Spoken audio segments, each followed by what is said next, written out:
नमस्ते beautiful souls. क्या आपने कभी नोटिस करा है कि मार्केट में बहुत सारे टैरो रीडर्स हैं। टैरो रीडिंग अभी बहुत सारे लोग करने लगे हैं, लेकिन उनमें से बहुत कम सक्सेसफुल है। बहुत सारे लोगों का यही इशू रहता है कि हम अर्निंग ठीक से नहीं कर पाते हैं, हम अपने लिए एबेंडेंस नहीं अट्रैक्ट कर पाते हैं। क्यों? क्योंकि लोग एक गलती करते हैं सबसे ज़्यादा कि वो मीनिंग्स को रट्टा मारते हैं।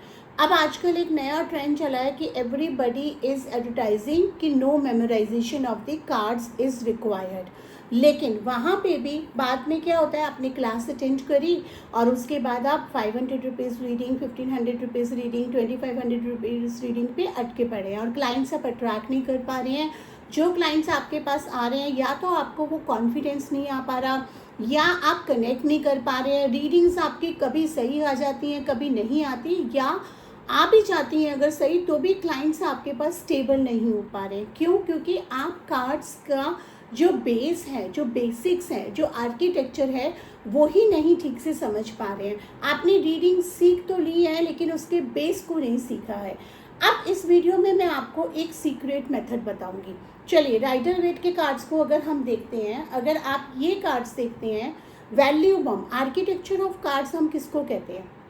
कई लोग मुझसे पूछते हैं कि क्या आप सिर्फ कार्ड से कनेक्ट करना सिखाएंगे, क्या आप सिर्फ सिंबल सिखाएंगे, क्या आप सिर्फ कलर सिखाएंगे? नहीं, कार्ड्स का जो आर्किटेक्चर होता है वो होता है कि when you are not only intuitively connecting with it, you are paying every single details attention to the cards, and वो आपके टिप्स पे हो। इस तरह से नहीं कि आपको एक बर्डन लगे कि मुझे इस कार्ड को याद करना है या मुझे ये याद रखना है। जैसे कि ज्योमेट्री, सबसे पहला पिलर होता है ज्योमेट्री। ज्योमेट्री को अंडरस्टैंड करना, नोटिस करो कि कार्ड में क्या कलर है।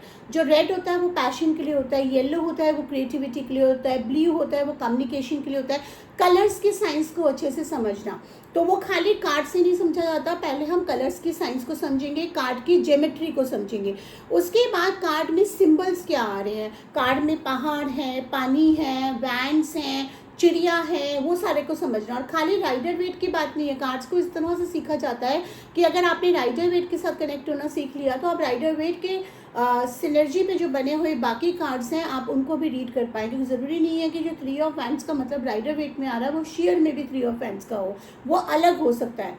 स्ट्रक्चर, जब आप आर्किटेक्चर समझते हैं तो आपको बुक खोलने की ज़रूरत नहीं पड़ती है।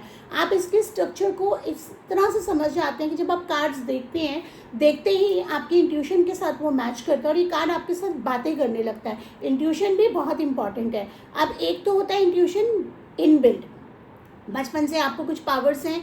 दूसरा होता है इंट्यूशन बिल्डिंग एक्सरसाइजेस, और तीसरा होता है third eye attunement and power transfer करना, जो कि एक मास्टर कर सकता है।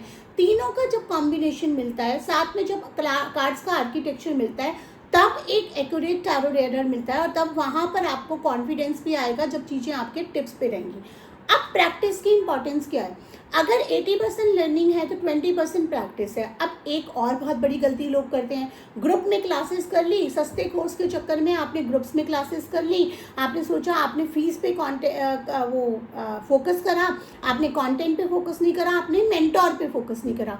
क्लास तो आपकी ख़त्म हो गई, आपको उस समय क्लास में अच्छा भी लगा क्योंकि आपने 2-4 रीडिंग्स एक दूसरे की कर ली, लेकिन प्रॉपर प्रैक्टिस करने के लिए फिर आपको लगा कि अब मुझे प्रैक्टिस करनी है तो मैं कम में चार्ज करूं और कम में रीडिंग्स करूं। वो आप उस प्रैक्टिस में अटके रह जाएंगे। मैं आपको एक बताती हूँ, मतलब एक प्रैक्टिकल सिचुएशन बताती हूँ। जब भी कोई गाड़ी सीखता है ना, जिन्होंने गाड़ी सीखी है वो उसको रिलेट कर पाएंगे। जब आप गाड़ी सीखते हैं ना, 15 दिन का गाड़ी का क्लास होता है, और गाड़ी की क्लास के बाद जब आप प्रैक्टिस मोड में आते हैं और जब आप प्रैक्टिस करते रह जाते हैं कि मेरे साथ कोई मेरी फैमिली का मेंबर बैठे, भाई बैठे, हस्बैंड बैठे, या कोई भी बैठे, और मैं अपने अंदर वहाँ पे अपने कॉम्प्लेक्स के अंदर प्रैक्टिस करूँगी या मैं अपनी गाड़ी में, आप बहुत लंबे टाइम तक उस गाड़ी को प्रॉपरली कॉन्फिडेंस से नहीं चला पाते हैं। जब आप क्लास ओवर होने के बाद जब आप सड़क पे निकलते हैं, 1-2 ठोकर खाएंगे, 1-2 बार धक्का खाएंगे, हो सकता है कि एक छोटा मोटा कुछ टक्कर भी लग जाए, लेकिन आपका वो कॉन्फिडेंस बिल्ड करता है। जब तक आप गाड़ी को सड़क पे लेके नहीं उतरेंगे तब तक आपको पता ही नहीं चलेगा कि आपको गाड़ी किस तरह से चलानी है। इसी तरह से टैरो का फॉर्म होता है।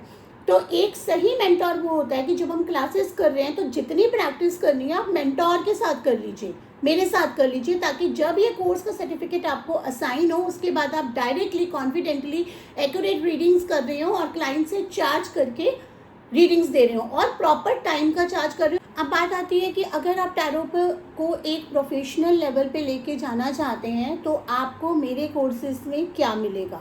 सबसे पहले हम बात करते हैं beginner level tarot basic foundation course की।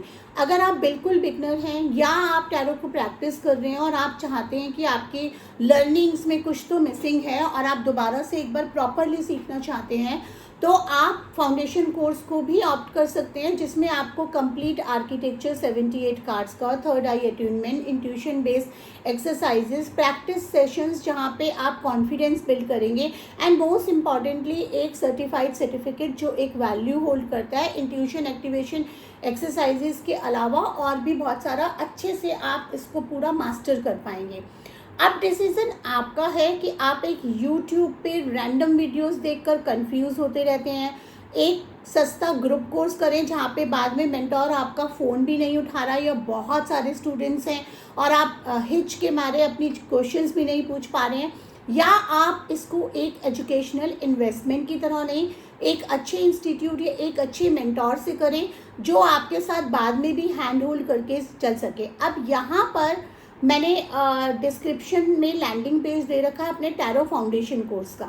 तो अगर आपका थोड़ा सा कुछ बजट इश्यूज हैं तो आप फाउंडेशन कोर्स से शुरू कर सकते हैं, लेकिन अगर आप शॉर्टकट देख रहे हैं, बहुत सस्ते कोर्सेज देख रहे हैं जो अपने आप को वैल्यू ही नहीं करते हैं, तो ये कोर्सेज आपके लिए नहीं है। क्योंकि मेरा मानना यह है कि अगर आप खुद अपने टाइम को वैल्यू नहीं कर सकते हैं तो आप किसी को वैल्यू क्या देंगे। आप हमेशा उस लूप में अटके रहेंगे, कभी भी उस हाई टिकट लोगों को ना तो अट्रैक्ट कर पाएंगे, ना खुद बन पाएंगे, ना अपने टाइम को वैल्यू कर पाएंगे। So it's basically not all about money always, it's always valuing your time, valuing your knowledge and valuing your energy, because ये एनर्जी बेस्ड साइंस है।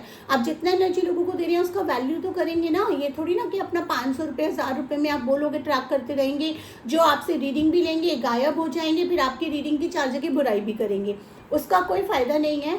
सो जो लोग सही में ट्रांसफॉर्म होना चाहते हैं, जो लोग सही में रीडिंग्स लेना चाहते हैं, जो सही में अपनी लाइफ में चेंज लाना चाहते हैं, वही लोग आप अट्रैक्ट करिए, अपने वैल्यू भी करिए अपने टाइम को।